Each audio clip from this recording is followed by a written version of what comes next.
ఓం శుక్లాంబరధరం విష్ణుం శశివర్ణం చతుర్భుజం ప్రసన్నవదనం ధ్యాయేత్ సర్వవిఘ్నోపశాంతయే అగజానన పద్మార్కం గజాననమహర్నిశం అనేకదం తం భక్తానాం ఏకదంతం ఉపాస్మహే వాగీశాద్యా సుమనసః సర్వార్థానాం ఉపక్రమే యన్నత్వా కృతకృత్యాశ్చుస్తన్నమామి గజాననం శారదా శారదాంబోజవదనా వదనాంబుజే सर्वदा सर्वदा अस्माकं सन्निधिः सन्निधिं क्रियात् गुरुर्ब्रह्मा गुरुर्विष्णुः गुरुर्देवो महेश्वरः गुरुः साक्षात् परं ब्रह्म तस्मै श्रीगुरवे नमः।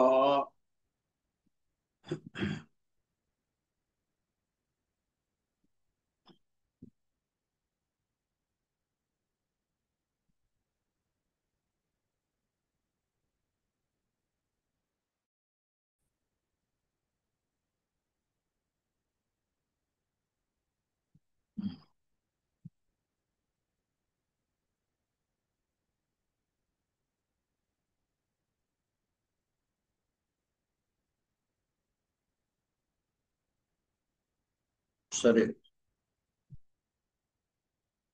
ఇప్పుడు అందరికీ వినపడుతోంది కదా?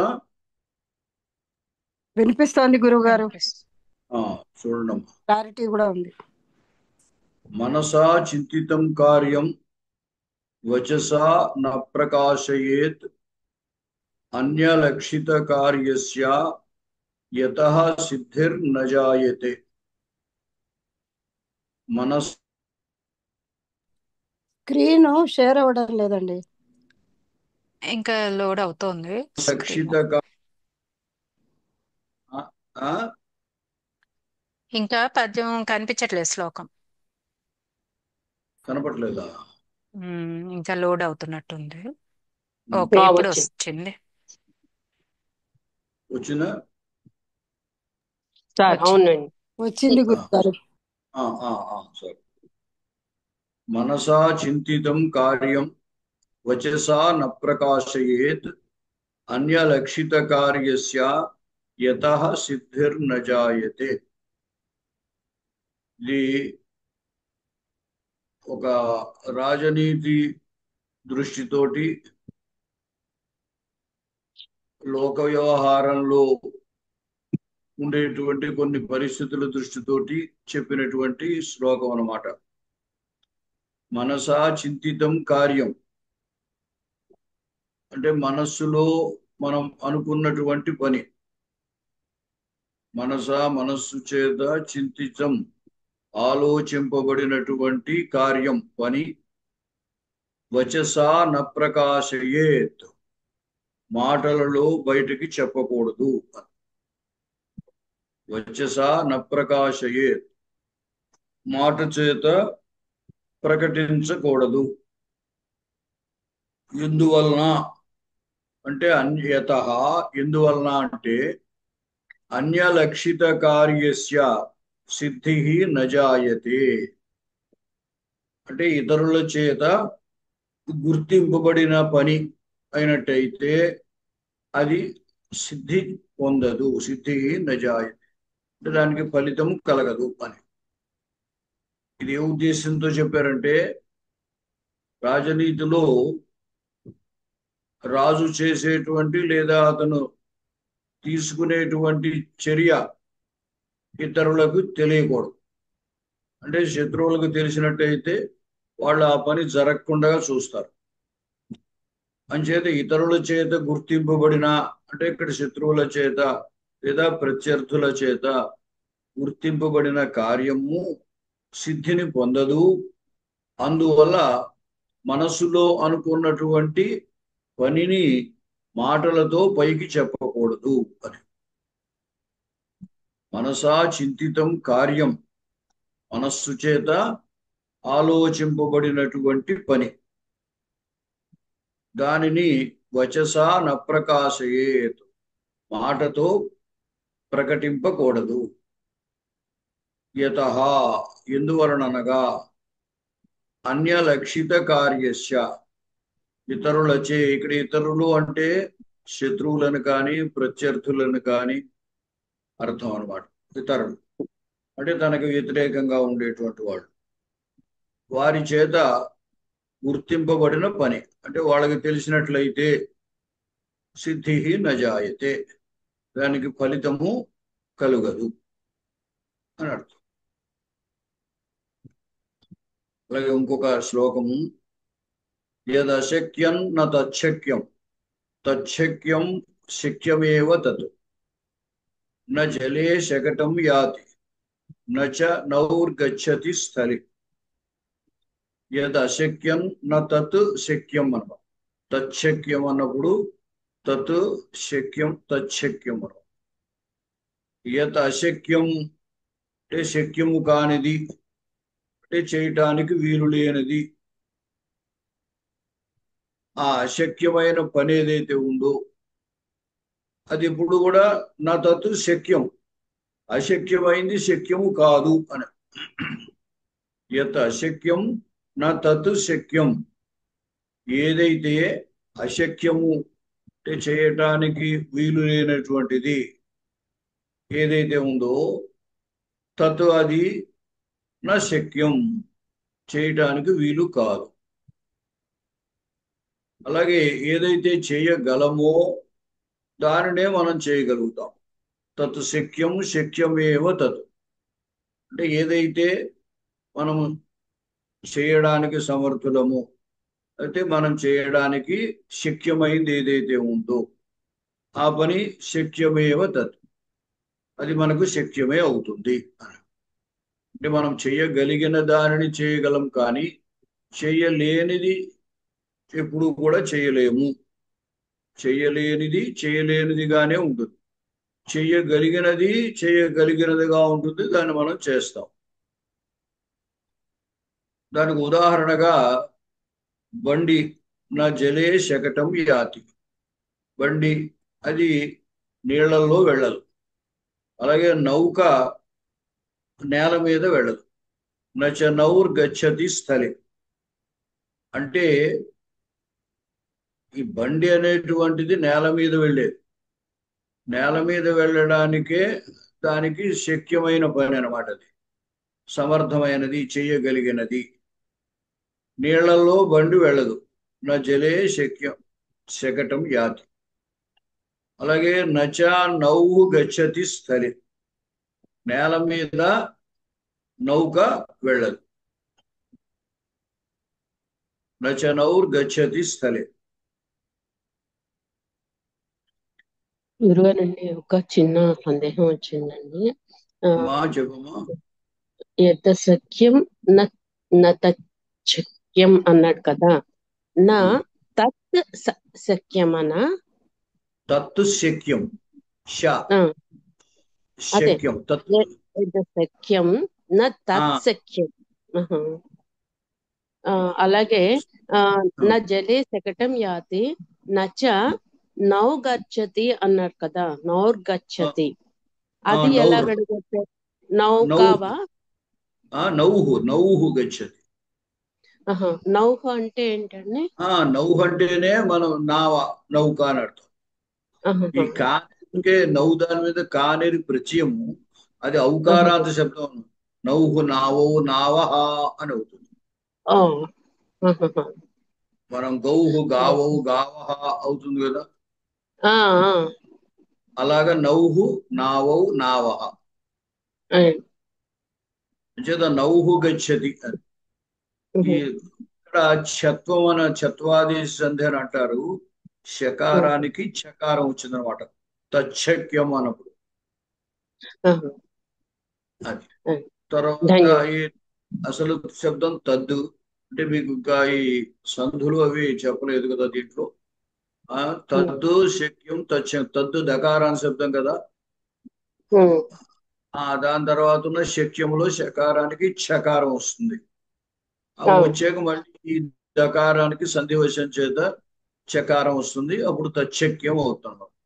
విడదీసేటప్పుడు తత్తు శక్యం లేదా తత్తు శక్యం అని విడదీయాలి.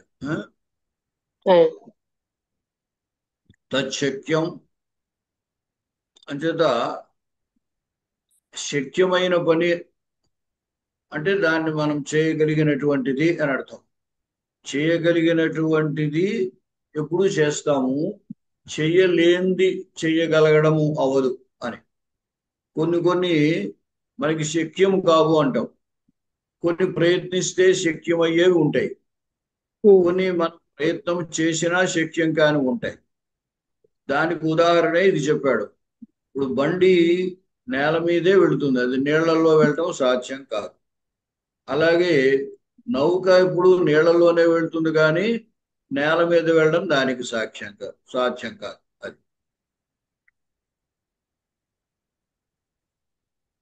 తర్వాత గురుగారు ఒక చిన్న సందేహం అక్క.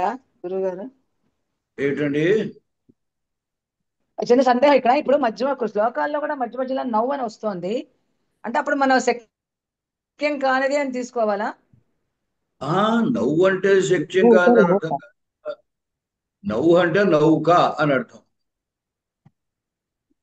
అంటే ఇంకా దానికి వేరే అర్థం ఏం లేదు, ఆ దానికి వేరే అర్థం ఇంకేం లేదనమాట. లేదా మీరు ఆ శబ్దం సందర్భాన్ని ఇప్పుడు ఇక్కడ ఇది నవ్వు, నవ్వు పక్కన విసర్గ ఉంటుంది. ఇప్పుడు అస్మత్ శబ్దంలో ఉందనుకోండి, అస్మత్ శబ్దంలో త్వాం త్వాం వివాం వాం విష్మ, అస్మత్ శబ్దం కదా. మాం మా ఆవాం నౌ అస్మాన్ నః, అక్కడ ఆవాం నౌ అని ఉంది, అది నౌహు కాదు. నవ్వు అంటే మా ఇద్దరిని, అర్థమైంది. అది వేరు. అస్మత్ శబ్దంలో అహం ఆవాం వయం ప్రథమ, ద్వితీయలో మాం మా ఆవాం నౌ అస్మాన్ నహ అని ఉంటుంది అక్కడ. అంచేది అక్కడ నవ్వు అంటే మా ఇద్దరిని అని అర్థం. అంచేది మరి ఎక్కడ నవ్వు వచ్చింది అన్ని చోట్ల అర్థం లేదు అనుకోకండి. నౌహనంటే ఇది శబ్దం లాగా నౌహు గౌహు గావౌ గావహ అన్నట్టుగా నౌహు నావౌ నావహ అని అవుతుంది. ఇది వేరు, అది వేరు. తర్వాత పరోక్ష భూతకాలము లిట్టు, ఇక్కడ ప్రథమ పురుష చెబుతున్నాం. మీకు పరోక్ష భూతకాలము అంటే ఇంతకుముందు నేను చెప్పే ఉంటాను. భూతకాలము, అనద్యతన భూతకాలము, పరోక్ష అనద్యతన భూతకాలము. భూతకాలం అంటే ఈ రోజులో కూడా భూతకాలం ఉంటుంది, అద్యతన భూతకాలం ఉంటుంది. మనం ఇప్పుడు 6:30 లేదా 7 గంటలకు మనం పాఠం చెప్పుకుంటున్నామంటే దానికి ముందు 6 గంటలు, 5 గంటలు, 4 గంటలు, ఇదంతా కూడా ఈ రోజుకి సంబంధించిన భూతకాలం. అలాగే నిన్న, అది అనద్యతన భూతకాలం. ఈ రోజుకు సంబంధించిన భూతకాలం అంటే అద్యతన భూతకాలం. సామాన్య భూతకాలం అంటాం. సామాన్య భూతకాలంలో లుంగు వాడతారు, అంటే అది ఏ భూతకాలానికైనా సరే ఉపయోగించవచ్చు. అలా కాకుండా ప్రత్యేకంగా చెప్పేటప్పుడు అద్యతన భూతకాలమని, అనద్యతన భూతకాలమని, పరోక్ష అనద్యతన భూతకాలమని చెప్తాం. ఈ అనద్యతన భూతకాలంలో లంగు వాడతాం. ఇంతకుముందు మనం చెప్పుకున్నాం, గచ్చతి అగచ్చతు, పఠతి అపఠతు, లిఖతి అలిఖతు, అవి అనద్యతన భూతకాలాలు. పరోక్ష అనద్యతన భూతకాలం అంటే ఎప్పుడో జరిగినటువంటివి, మనకు అవి తెలిసే అవకాశం కూడా లేనటువంటి కాలం. ఇప్పుడు ప్రాచీనమైన కథలు అవి చెప్పేటప్పుడు ఏం చెబుతున్నాం, రాముడు అడవికి వెళ్ళాడు అంటే జగామ అంటాం. ఎందుకంటే అతడు వెళ్ళడం అనేది మనకి తెలియదు, మనకి తెలిసే అవకాశం ఏమీ లేదు. అంచేత మన డేట్ ఆఫ్ బర్త్కి ముందు అనుకోండి. పరోక్ష భూతకాలం అంటే మన డేట్ ఆఫ్ బర్త్కి ముందు జరిగినటువంటివన్నీ పరోక్ష భూతకాలాలు మనకి. మిగతావి అనద్యతన, మనకి పుట్టిన తర్వాత జరిగేవి అనద్యతన భూతకాలం. అంటే పరోక్షం అంటే మనం చూడండి అనుకోకూడదు. ఇప్పుడు నిన్న ఒకడు ఊరికి వెళ్ళాడు అనుకోండి, మనకి ఎరుగున్న అతను ఊరికి వెళ్ళడం అనేది మనం చూడకపోవచ్చు, కానీ నిన్న జరిగింది కాబట్టి, నిన్న మనం ఉన్నాం కాబట్టి నిన్న మనకి చూసే అవకాశం ఉంది కాబట్టి దాన్ని పరోక్షం అనరు. మనం చూడకపోయినా సరే దాన్ని పరోక్ష భూతకాలం అనరు అనమాట. అంటే మన పుట్టిన తేదీకి పూర్వమందు జరిగినవి అనమాట. అంచేతే సాధారణంగా ప్రాచీన కాలంలో జరిగినటువంటి వాటిని, కథలని లేదా చరిత్రని వాటిని చెప్పేటప్పుడు పరోక్ష భూతకాలం వాడుతూ ఉంటారు. అయితే ఈ పరోక్ష భూతకాలంలో ప్రథమ పురుషే ఎక్కువ వాడడం కుదురుతుంది. ఎందువల్లంటే ఫలానా వ్యక్తి వెళ్ళాడు, ఎవరో వెళ్ళాడు, అతడు మనకి తెలియదు. కాబట్టి రాముడు వెళ్ళాడు, కృష్ణుడు వెళ్ళాడు, మరొకడు వెళ్ళాడు, అటువంటివన్నీ మనం పరోక్ష భూతకాలంలో చెబుతాం. కాబట్టి అవన్నీ కూడా ప్రథమ పురుషులోనే వాడతాం. గురుగారు లో గురుగారు వెళ్ళే డౌట్. అని చెప్పేటప్పుడు పరోక్ష భూతకాలం కుదరదు. ఎందుకంటే అక్కడ ఉన్నప్పుడు మనము ఉన్నాం కాబట్టి సాధారణంగా మధ్యమ పురుషులో పరోక్ష భూతకాలం కుదరదు. అలాగే ఉత్తమ పురుష కూడా కుదరదు. అంటే నేను నాకు తెలియకుండా వెళ్ళడం కానీ, నేను నాకు తెలియకుండా చేయడం కానీ ఉండదు. పరోక్షం అవ్వాలి కదా. అంచేత పరోక్షంలో మధ్యమ పురుష కానీ ఉత్తమ పురుష కానీ వాడబడటం అనేది చాలా అరుదుగా ఉంటుంది. అరుదుగా ఉంటుందని ఎందుకంటామంటే, మనం ఏదో కలగన్నాం అనుకోండి, కలలో ఏదో పనులు చేసామనుకోండి, ఆ పని మనకి ప్రత్యక్షంగా చేసినట్టు కాదు. అలాగని కలలో అనుభవించినప్పుడు నేను నిద్రపోయాను, నేను కలగన్నాను, నేను ఈ పని చేశాను అంటున్నాం. అలా ప్రత్యక్షము కాదు, పూర్తిగా పరోక్షము కాదు. కానీ కల్లో జరిగింది కాబట్టి మనం చూడలేదు. కల్లో చూసిన వ్యక్తి వేరు, మనం వేరు. అందువల్ల ఏమిటి, అటువంటి సందర్భంలో ఉత్తమ పురుష పరోక్ష భూతకాలం వాడే అవకాశం ఉన్నది. కానీ అది చాలా అరుదైన సందర్భం. అందుచేత ఏమిటంటే మనకి ప్రథమ పురుష ఈ పరోక్ష లిట్టులో ప్రథమ పురుష తెలిస్తే చాలు, మిగతా అవసరం లేదు. అందుచేత అంటే మీకు సాధారణంగా ఇవన్నీ అన్ని లకారాలు చెప్పట్లేదు కదా. మీకు చెప్పినటువంటి లకారాలు లట్టు, అలాగే లంగు, రిట్టు, లోటు, వీధిలింగు, ఈ 5 లకారాలే ప్రధానంగా చెప్తున్నాం. ఈ పరోక్ష భూతకాలం యొక్క అవసరం ఎందుకు వస్తుందంటే, ప్రాచీనమైన కావ్యాలు అవి చదివేటప్పుడు ఆ భూతకాలానికి సంబంధించినవి పరోక్ష భూతకాలం వాడుతూ ఉంటారు. అందుచేత దీని అవసరం వస్తుంది. ఇక్కడ కొన్ని ధాతువులకి ఇచ్చాను చూడండి. భూసంతాయం, భూధాతువుకి బభూవా, బభూవతు, బభూవు. గురుగారు అలాగే ఒక డౌట్ అండి. చెప్పమ్మా. ఈ ఈ పరోక్ష అనేది అనద్యతనాన్ని కూడా వాడతారండి? అది వేరు మళ్ళీ. అంటే అనద్యతనము ఇంకా వెనక్కి ఉంటే అనద్యతన పరోక్షం, లేదా పరోక్ష అనద్యతనం. కృష్ణుడు చెప్పాను ఒకసారి చూడండి. ఈ రోజుకి భూతకాలం ఉంటుంది, ఈ రోజుకి భవిష్యత్ కాలం ఉంటుంది. ఇప్పుడు 6 గంటలు ఈ రోజుకి సంబంధించిన భూతకాలం, దాన్ని అద్యతన భూతకాలం అంటాం. నిన్నటికి సంబంధించింది అనద్యతన భూతకాలం. ఈ నిన్నటి నుంచి ఎంత దూరం వెనక్కి వెళ్ళినా సరే అదంతా అనద్యతన భూతకాలమే. ఈ అనద్యతన భూతకాలంలోనే మనకి తెలిసినవి తెలియనివి 2 రకాలు ఉంటాయి. అంటే మనం చూసే అవకాశం ఉన్నది, దాన్ని అనద్యతన భూతకాలం అనే అంటారు. అయితే మనం చూసే అవకాశం కూడా లేనటువంటి దాన్ని పరోక్ష అనద్యతన భూతకాలం అంటారు. అర్థమైందా? పరోక్ష వాడినప్పుడు అనద్యతన వాడకూడదు. అంటే వాడినా వాడకపోయినా అది అనద్యతన కాలమే. మీరు పరోక్ష పూర్వకాలంలో జరిగింది కదండి, పూర్వకాలంలో జరిగింది అది కదా ఆ పరోక్ష అంటే. పూర్వకాలంలో జరిగింది అంటే మనకి తెలిసే అవకాశం లేనిది. లేదు అది. అంటే అంచేది మనం పుట్టిన తేదీకి వెనకాల జరిగినవి ఉమ్. ఇప్పుడు నిన్న అవి మనం జరిగింది తెలిసే అంటే నిన్న అవకాశం లేదు. అనాద్యతన అవుతుంది నిన్నటిది. అది కూడా అనర్చతనే అవుతుంది. అనర్చతరమే కానీ పరోక్షం. నిన్న జరిగింది అనుకోండి, నిన్న జరిగింది అనర్చతరమే కానీ మనకు తెలిసే చూసే అవకాశం ఉంది కాబట్టి పరోక్షం అవ్వదు. ఉమ్. నిన్నటి చెప్పినా అనర్చతరమే. ఇంతకు ముందు 10 రోజుల క్రితం జరిగింది అనర్చతరమే. వందల సంవత్సరాల క్రితం జరిగింది అనర్చతరమే. అదంతా అనర్చతరమే. అయితే అనర్చతనంలో పరోక్షం వేరే అన్నమాట.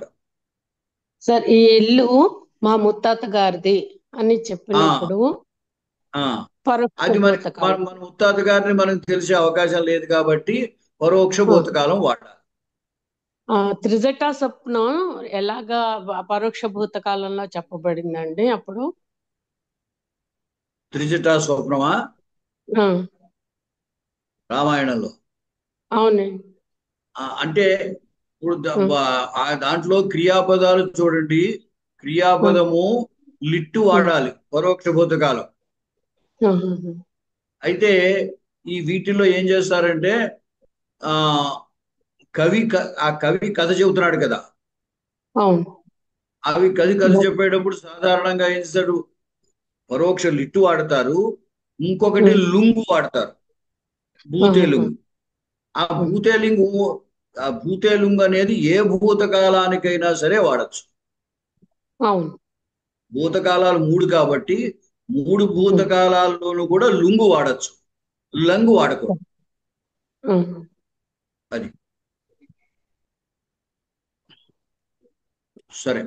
భూధాతువు బభూవ, బభూవతు, బభూవు, గం జగామ, జగ్మతు, జిగ్ముః, దృశ్ దదర్శ, దదృశతు, దదృశుః, పా పపౌ, పపతు, పపుః, భా.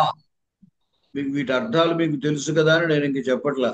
ఆ ధాతువు యొక్క అర్థాలు తెలుసండి, భా తెలుసు. భా అంటే ప్రకాశించడం. బభౌ, బభతు, బభుః.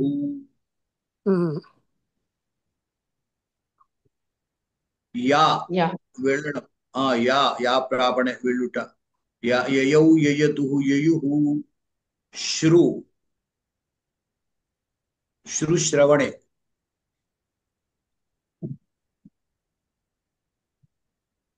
శుశ్రావ, శుశ్రువతు, శుశ్రువుః. దా ఇచ్చుట. దదౌ, దదతు, దదుః. ఈ దాకి ఆత్మనేపథంలో దదే, దదాతే, దదిరే. లిఖ్ లిలేఖా, లిలిఖతు, లిలిఖుః. పఠ్ పపాఠ, పేఠతు, పేఠుః. కృ చకార, చక్రతు, చక్రుః. దీనికి భూతకాలంలో ఆత్మనేపథం అయితే చక్రే, చక్రాతే, చక్రిరే. సృజ్ ససర్జ, ససృజతు, ససృజుః. సృష్టించను అన్నప్పుడు ససర్జ. అపయేవ ససర్జాదౌ అని ఒక శ్లోకం ఉన్నది. నీరు మొట్టమొదట సృష్టించేట పరమేశ్వరుడు. ససర్జ, ససృజతు, ససృజుః. వచ్ ఉవాచ, ఊచతు, ఊచుః. ఈ ఉవాచ అనేది ఎక్కువగా వాడుతుంటారు. పలానా వాడు చెప్పింది అనడానికి మనకి కథల్లో వాటిల్లోనూ ఉవాచ ఎక్కువ వస్తూ ఉంటుంది. అర్జున ఉవాచ, సంజయ ఉవాచ, భగవాన్ ఉవాచ అని భగవద్గీతలో సంజయ్ ఉవాచ అనుకున్నా భగవద్గీతలో వస్తూ భగవద్గీత.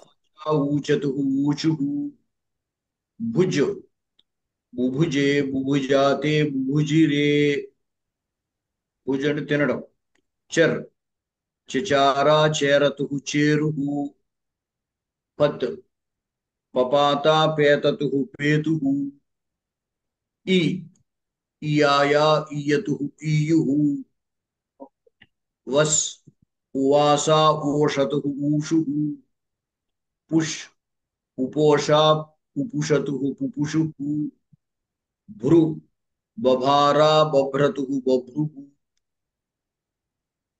గద్ జగాదా జగదతు జగదు వహ ఉవాహ ఊహతు ఊహు లేదా ఊహే ఆత్మనేపదం ఊహే ఊహాతే ఊహిరే రాజ్ రరాజా రేజతు రేజు ఆత్మనేపదం అయితే రేజే రేజాతే రేజిరే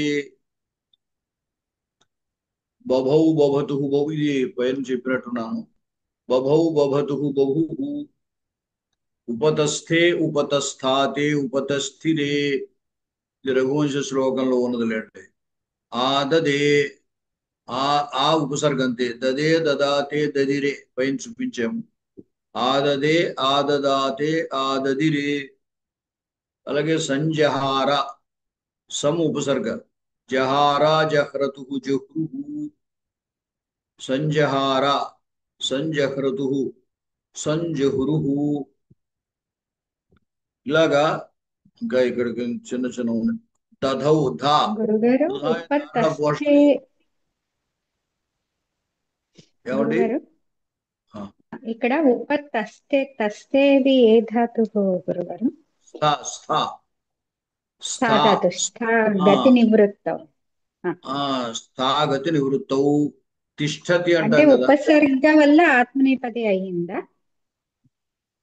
అంటారు ఏమిటి ఉపసర్గ వల్ల ఆత్మనేపది రూపం ఆ, ఆ, సంతరించిందా ఆ, దానికి?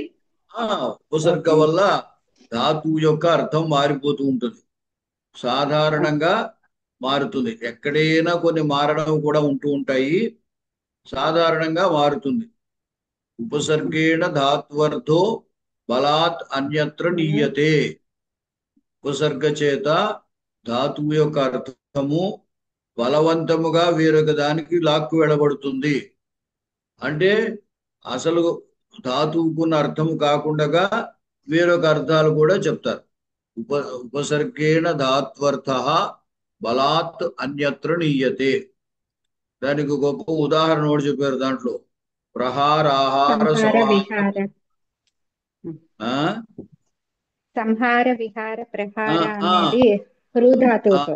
మీకు చెప్పుండొచ్చు నేను లేదో ప్రసిద్ధమైంది అది ఆ హురువి హరణే ధాతు హరతి హరతికి ప్రహరతి ఉపహరతి అనుహరతి సంహరతి ఆహరతి ఇలాగా ఆ హరతి అనే దానికి ఉపసర్గలు చేర్చడం చేత రకరకాల అర్థాలు మారుతూ ఉంటాయి ఇప్పుడు గచ్చతి అంటే వెళ్ళుచున్నాడు అని అర్థం ఉపగచ్చతి అంటే దగ్గరకు వెళుతున్నాడు అని అర్థం అధిగచ్చతి అంటే తెలుసుకొనుచున్నాడు పొందుచున్నాడు అని అర్థం అలాగే అవగచ్చతి అంటే అర్థం చేసుకుంటున్నాడు అని అర్థం ఇలాగా ధాతు ఇప్పుడు భవతికి చూడండి అనుభవతి అంటే అనుభవిస్తున్నాడు అని అర్థం భవతి అంటే ఉంటున్నది అని అర్థం అదే దానికి అను అని ఉపసర్గ చేరిస్తే అనుభవిస్తున్నాడు పొందుతున్నాడు అని అర్థం వస్తుంది అనమాట సరే ఆల్మోస్ట్ అన్ని పరస్మై పదివి ఇప్పుడు చెప్పినవన్నీ.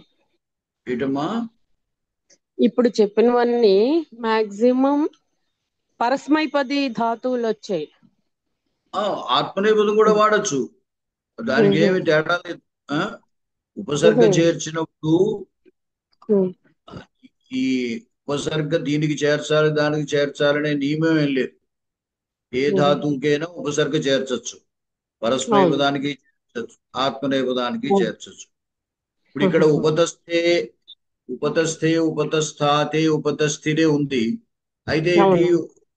వస్తుత స్థాధాతువు పరస్మైపదం కానీ ఈ ఉపసర్గ వల్ల అది ఆత్మనేపదంలోకి మారింది అందువల్ల ఆత్మనేపదంలో ఇచ్చాడు ఉపతస్థే ఉపతస్థాతే ఉపతస్థిరే అని అవుతుంది కొన్ని కొన్ని అలా ఉన్నాయి ఇప్పుడు జయతి ఉందనుకోండి జయతి పరస్మైపదం జీ ధాతువు పరస్మైపదం అయితే వి కానీ పరా అనే కానీ ఉపసర్గ చేరిస్తే అది ఆత్మనేపదంలో వాడాలి విజయతే అనాలి లేదా పరాజయతే అనాలి మామూలుగా ఉన్నప్పుడు ఉపసర్గ లేకపోతే జయతి అని పరస్మై పదమే అవును.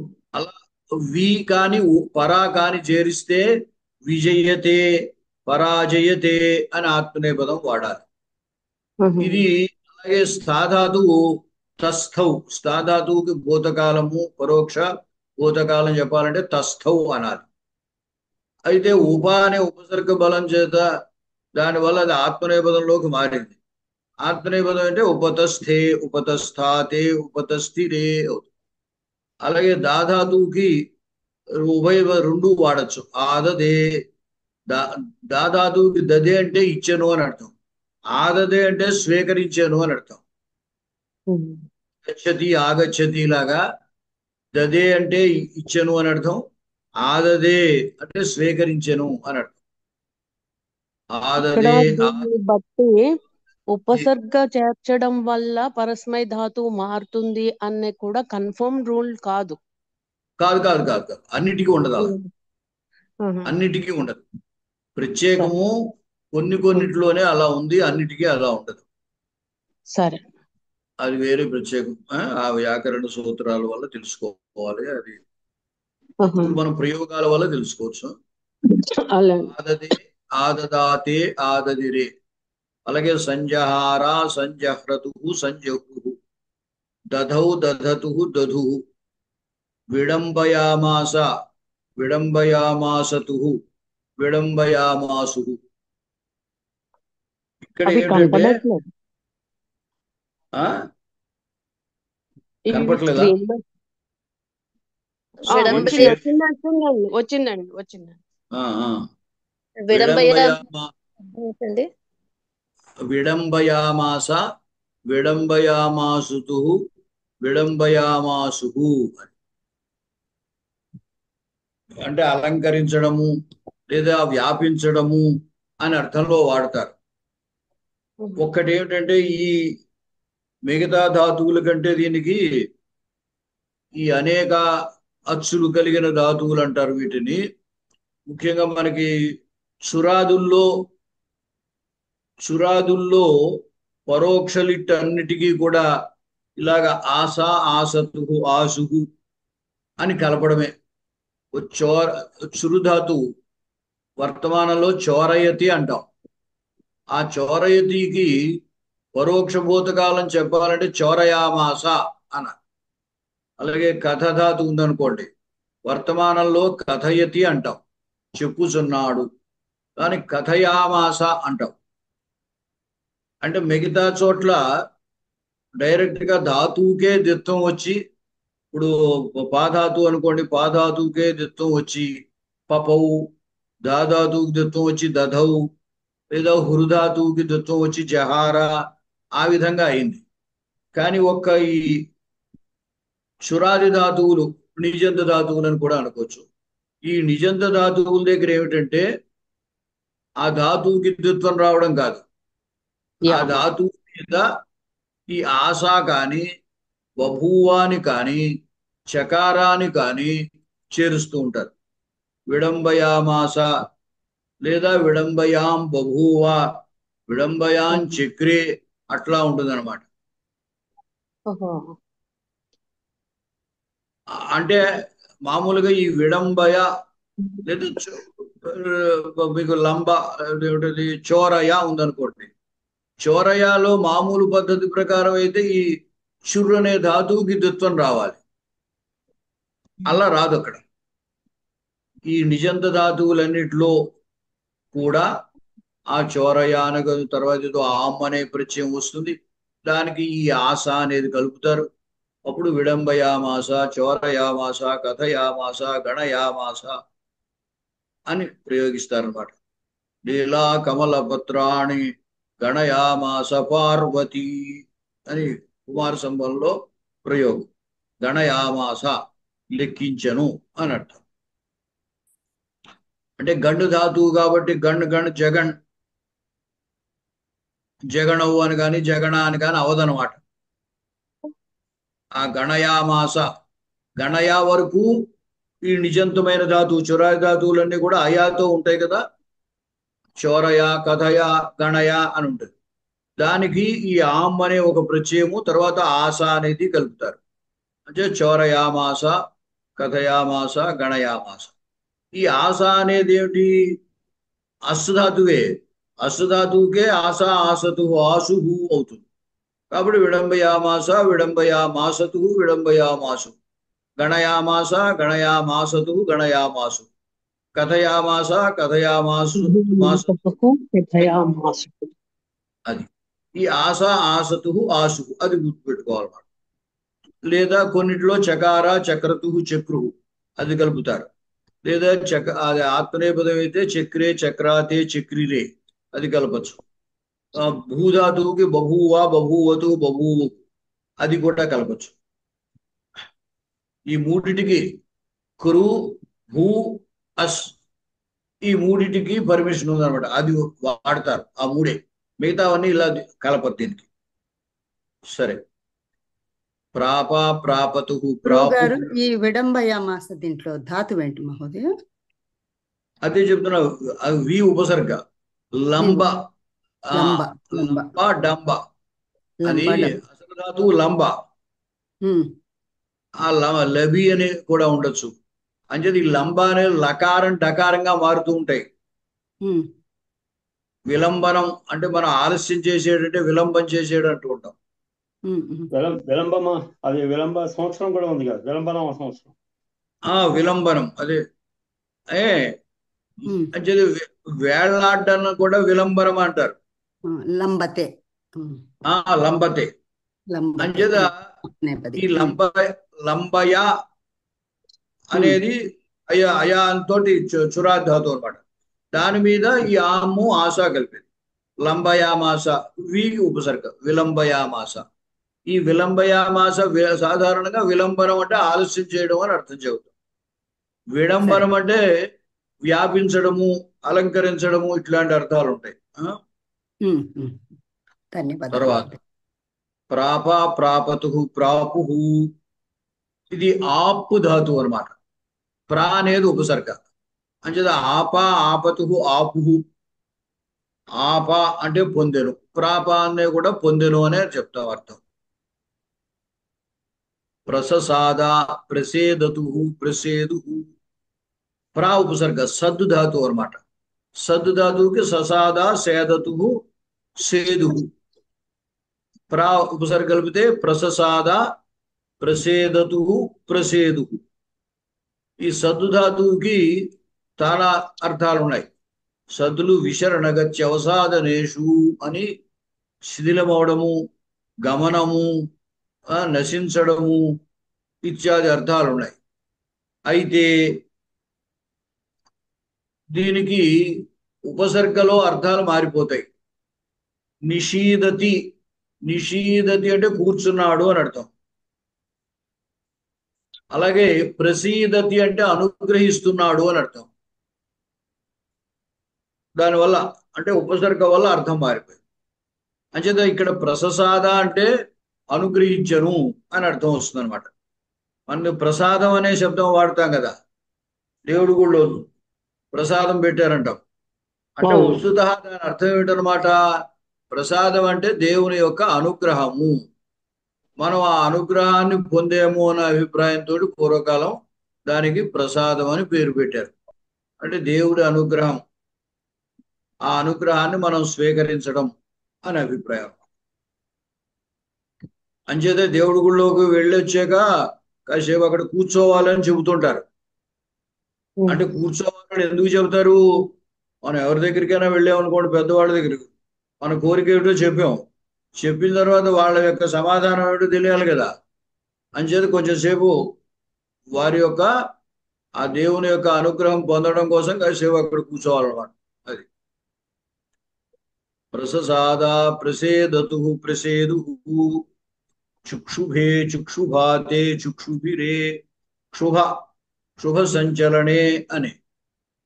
ఆ సంచలనం అంటే బాగా కదిలిపోవడం, క్షోభ అంటాం కదా. అల్లకల్లోలం అయిపోయిన సముద్రం అల్లకల్లోలంగా ఉందంటారు, అంటే క్షోభ అనమాట. అలాగే మనస్సు అల్లకల్లోలంగా ఉందంటారు, అప్పుడు క్షోభ కలిగింది అని అర్థం అన్నమాట. చుక్షుభే చుక్షోభాతే చుక్షుభిరే. ఇలాగా అంటే అది పరోక్షభూత కాలంలో మనం వాడేటువంటివి అనమాట. తర్వాత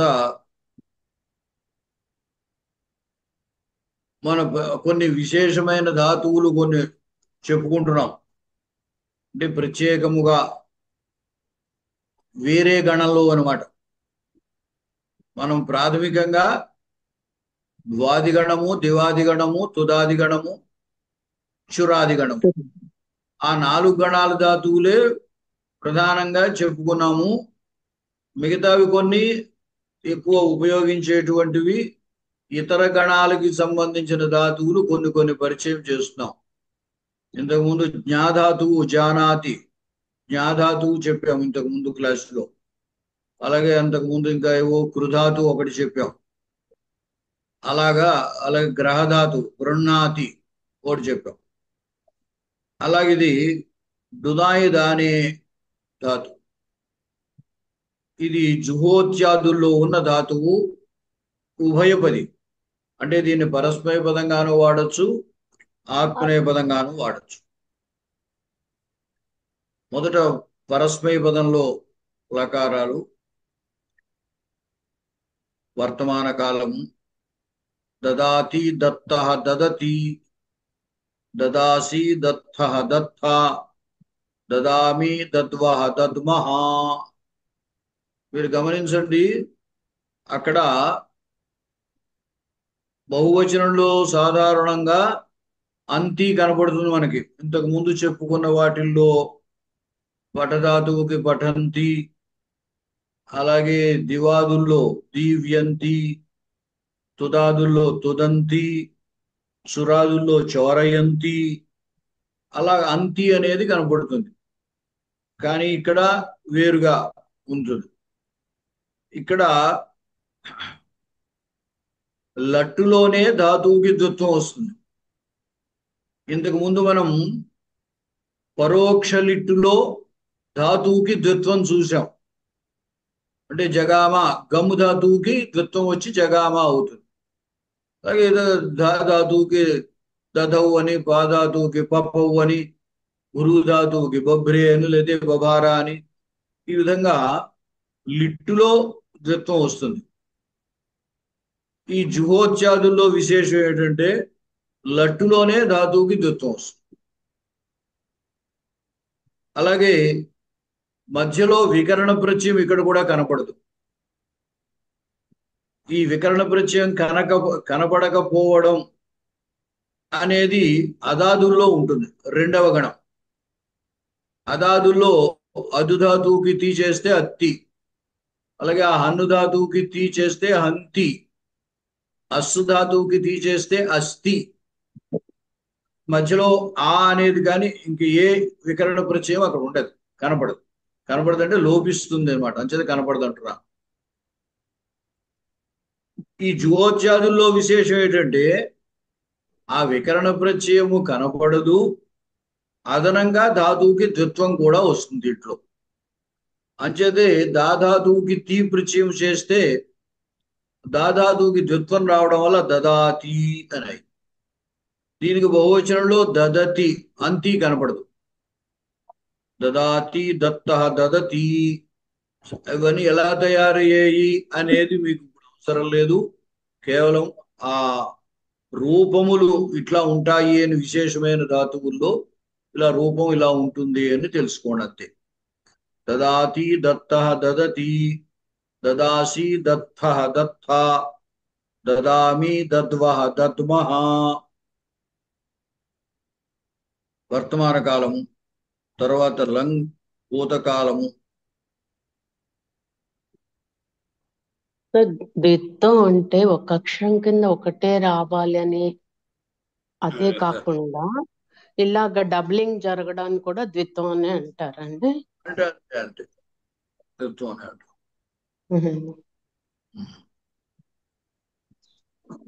అంటే ఈ వ్యాకరణంలో ద్విత్వము అనే శబ్దానికి ఒక అక్షరం 2 సార్లు పలికినా, లేదా మొత్తం ఒక సముదాయం 2 సార్లు పలికినా ద్విత్వమే. సరే.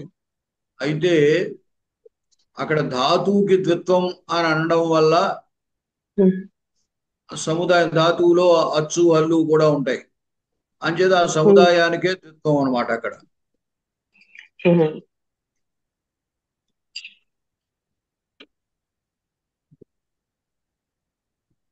తర్వాత లంగ్ భూతకాలము అదదాత్ అదత్తాం అదదుహు అదదాహ అదత్తం అదత్త అదదం అదదావ అదద్వ అదద్మా అదదం అదద్వ అదద్మ. తర్వాత రుట్టు దాస్యతి దాస్యత దాస్యంతి దాస్యసి దాస్యత దాస్యథ దాస్యామి దాస్యావః దాస్యామః.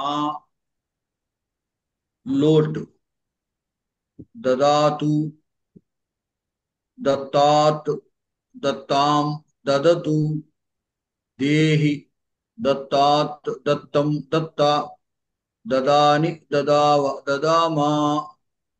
ఈ దదాతు అనేది దేహి అనేది ఎక్కువగా ఉపయోగిస్తూ ఉంటారు. ఎవరినైనా అడిగినప్పుడు దేహి అని అంటాం. ఆ యాచకుడు భిక్షాం దేహి అంటారు. భవాన్ దదాతు అంటే నీవు ఇచ్చుగాక, అంటే నువ్వు ఇయ్యి అని అర్థం. సహా దదాతు అతడు ఇచ్చుగాక. దేవహ దదాతు దేవుడు ఇచ్చుగాక అని అర్థం.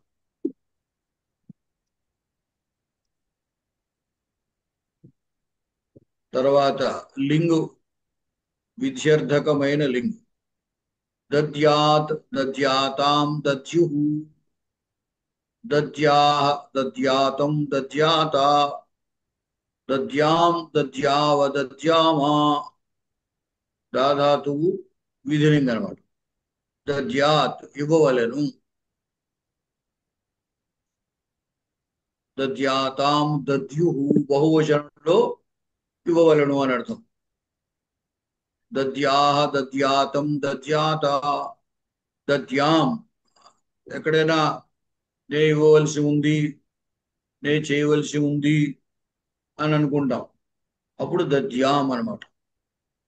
నేను ఇవ్వగలను అనే అర్థంలో కూడా వాడుతూనే ఇస్తాను అనే అర్థంలో కూడా వాడతారు. దద్యాం దద్యావ దద్యామా. ఇదే ఆత్మనేపదంలో అయితే వర్తమాన కాలము లట్టు. దత్తే దదాతే దదతే. దీనికి ఆచరిస్తే ఆదత్తే. దత్తే అంటే ఇచ్చుచున్నాడు, ఆదత్తే అంటే స్వీకరిస్తున్నాడు అని అర్థం. దత్తే దదాతే దదతే దత్సే దదాతే దద్వే దదే దద్వహే దద్మహే. తర్వాత భూతకాలము అదత్త అదత్త అదదాతాం అదదత అదత్థాః అదదాతాం అదధ్వం అదది అదద్వహి అదద్మహి. భవిష్యత్ కాలం దాస్యతే దాస్యేతే దాస్యంతే దాస్యసే దాస్యేథే దాస్యధ్వే దాస్యే దాస్యావహే దాస్యామహే. తర్వాత విధిలింగ్ లోటు విధిలింగ్ కాదు లోటు. ఇది విద్యార్థి ఆశీస్సు యాచన ప్రార్థన వీటన్నిటిలోనూ ఉపయోగిస్తాం. దత్తాం దదాతాం దదతాం దత్స్వ దదాతాం దధ్వం దదై దదావహై దదామహై. తర్వాత విద్యార్థకమైన లింగు.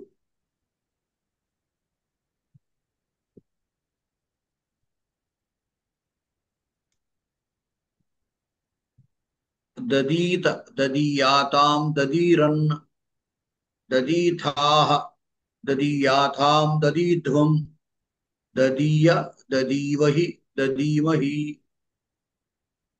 ఈ ఆత్మనేపదములో విధిలింగ్. పరస్మయ పదం విధిలింగ్ అయితే మధ్యలో యా కనపడుతుంది. దద్యాత్ అని. ఆత్మనేపదంలో అయితే ఈ అనేది కనపడుతుంది. దదీత దదీయాతాం దదీరన్ అని. సరే,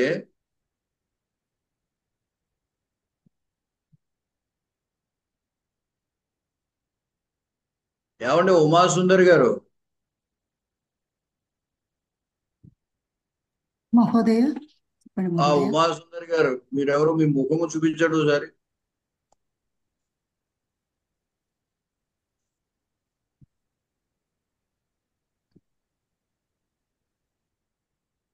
ఒకసారి మీరు కనపడండి బాబు. ఆయన లేదు, మీరు నిన్నేమీ అనుకోలేదు కదా ఆవిడ ఆ సత్య గారు చెప్పొద్దు అన్నారని మీరేమనుకోలేదు కదా? మిమ్మల్ని నేను ఇంకో సూర్యకుమారి గారిని మీరు చెప్పేస్తున్నారు వద్దన్నారు. అదే అనుకున్నాను. ఆవిడ కొంచెం అంటే ఇలా క్లాసులు ఎక్కువ నిర్వహిస్తారు వేద భారతి వాళ్ళు. నిర్వహించేటప్పుడు ఆవిడ అందరినీ కంట్రోల్ చేయడం బాగా అలవాటైపోయి కొంచెం గట్టిగా మాట్లాడుతుంది ఆవిడ. అవును మహోదయ, అది హర్టింగ్ కొంచెం. కొంచెం